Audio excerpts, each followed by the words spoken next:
So, sinuot ko to itong mababaw na bota ko. Kasi nga may snow. Pero paglabas ko, nakailang step pa lang ako, bumalik ako kasi malalim yung snow, papasok siya sa loob ng bota ko. So ngayon, nagpalit ako, ayan, mas mataas halos hanggang tuhod. Para, kasi papapasukan ako ng snow, malamig sa paa. Ayan. So bumalik pa ako, malilate tuloy ako sa work.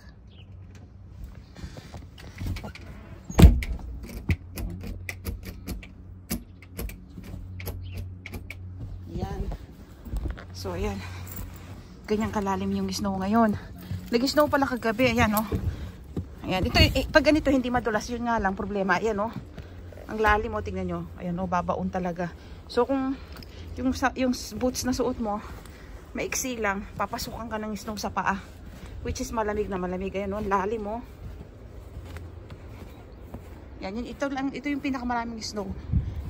Itong gear ng winter na to, ayan. So pwede ako maglakad sa sidewalk kasi mataas yung bota ko. Ayan. Lalim mo. Ayan. Ano na ngayon? February 26 ba to? O 25 ngayon? Kundi February 26. Hindi, February 26 ngayon. Ayan. Lalim mo. Ayan o. Kaya nagpalit pa ako ng mataas na bota.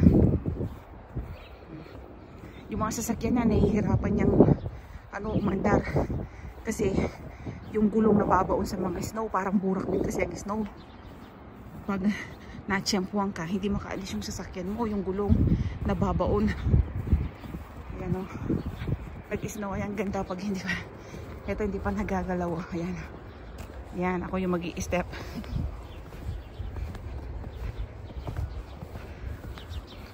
Pag ganito ang gandang tignan ng snow, yung pag hindi pa nagagalaw. O hindi pa naaapakan puting-puti.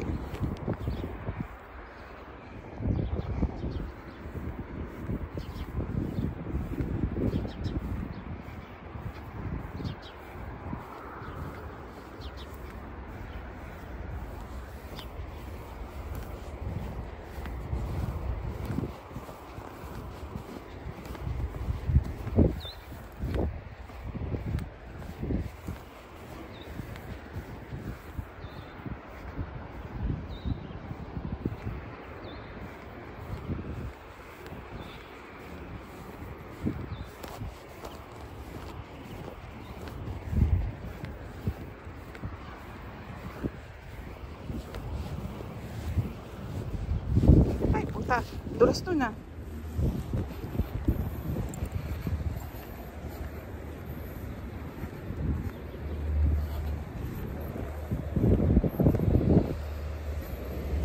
Madulas to. Hindi madulas pa rin.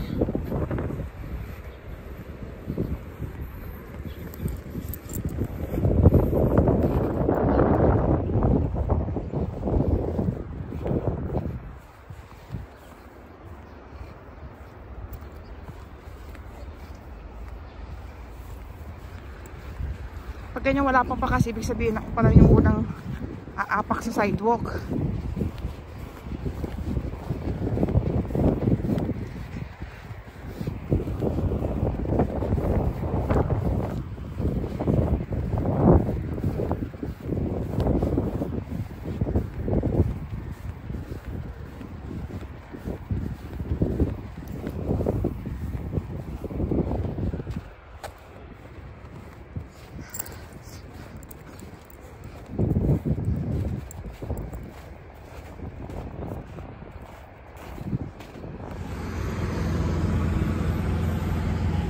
Ayun oh. So, yun ang kapitbahay namin. Hinahatid yung anak niya. Ayan. So, ito yung tinatawag namin parang sa umaga. Nangyayari to, minsan kahit sa tanghali ganyan. Yung parang maambon. Ayan oh. Parang maraming usok. Pero parang ambon lang siya, hindi yan usok. Pag winter. Yan, nangyayari lang ito usually sa pag-winter. Ngayon, ito yung sinasabi ko sa inyo. Ayan, oh. Ang dulas ng dadaanan ko. Madulas yan. Parang, alam niyo yung yellow na pag nagbebenta ka ng halo-halo sa Pilipinas. Yan, yung walkway na yan, madulas.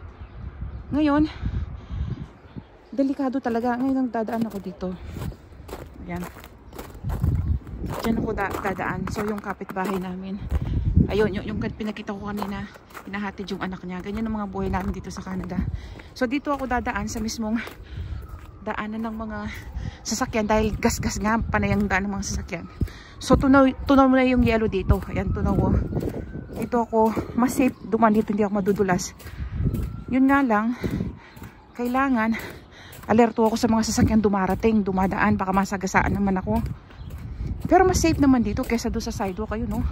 Ang dulas-dulas ng sidewalk namin.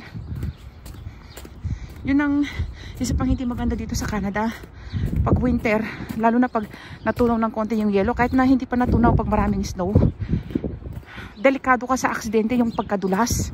Alam naman po natin na pag nadulas ka, ayan, madulas din pala dun. So ayan, lingon-lingon ako kung walang dumadaang sasakyan o darating na sasakyan para tatabi ako. Ayan, no, maampon, no? Hindi nyo kita yung malayo. Yan yung tinatawag ng mga driver na zero visibility. So both sidewalk, delikado. Susuot ko lang yung mittens ko. Naninigas yung kamay ko sa lamig.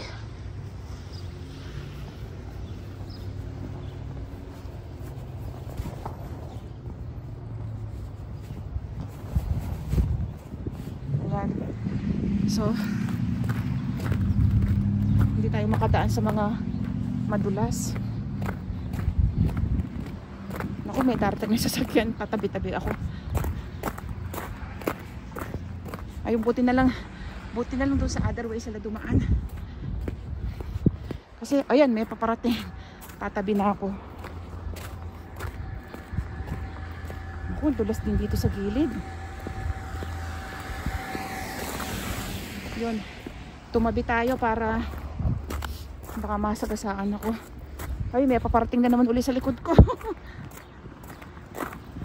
So, pag naglalakad ako dito, hindi ako nag-headset o kaya yung mga may tapal yung tenga ko ng cellphone.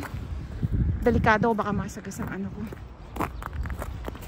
So, few years ago, may kasama ako sa trabaho sa fast food noon. Yung nanay niya, Pilipina, na nasagasaan po habang tumatawid siya sa daan. Patawid naman siya sa isang busy road dito. Nasagasaan po yung nanay niya, namatay. Pilipina po. Ayan. Ayan, yan tinatawag nilang zero visibility pag nagda-drive ka. Minsan maano pa dito, mas mausok pa yung dating. Pero hindi yan usok. Parang ambon siya, makapal na ambon. Yan. Yan yung delikado sa mga nagda-drive. Lalo na pag makapal na makapal yan. Hindi mo gaano nakikita yung yung sasakyan na nasasalubong mo o paparating. Tapos madulas pa yung daan. Talagang doble delikado dahil madulas pa nga yung daan. Yan pa. Hintayin muna natin dumaan yung sasakyan. Yun. Yung dumaan na. So, dito pa rin tayo sa gilid ng daan. Delikado to. Kaya lang, mas delikado ako doon. Ayun, oh. Madulas po talaga yung ito yun. Yan. Yan yung mga, hindi lang nyo gaano nakikita sa camera, pero madulas po yan yung tubig na naging yellow. Yung snow na tunaw. Tapos, naglamig. Tapos, yung tubig na yun na, yung snow na naging tubig, maging yellow ulit. Yun ang madulas. Naku, may paparting na naman sasakyan. Saan ba ako pupwesto? Ay, hindi naman ako sasagasaan. Dito na ako sa gilid. Ang hirap ito. Wag lang akong auto po niya. Paano naman dito yung mga karamihan ng mga driver dito? Mababait. Nabibigay talaga sila ng right to way sa mga pedestrian. Hindi sila mga barumbado. Minsan kahit ayaw mong tumawid, patatawid, aantay ka pang tumawid talaga. Yan. Ang weather namin ngayon, madulas na naman to. Ang weather namin ngayon napakaswerte namin. Hindi gaano marami yung snow. Ayan yung release ng tren. Ayan. Yan yung ambon, no? Kita nyo. Ako, madulas. Baka madulas ako.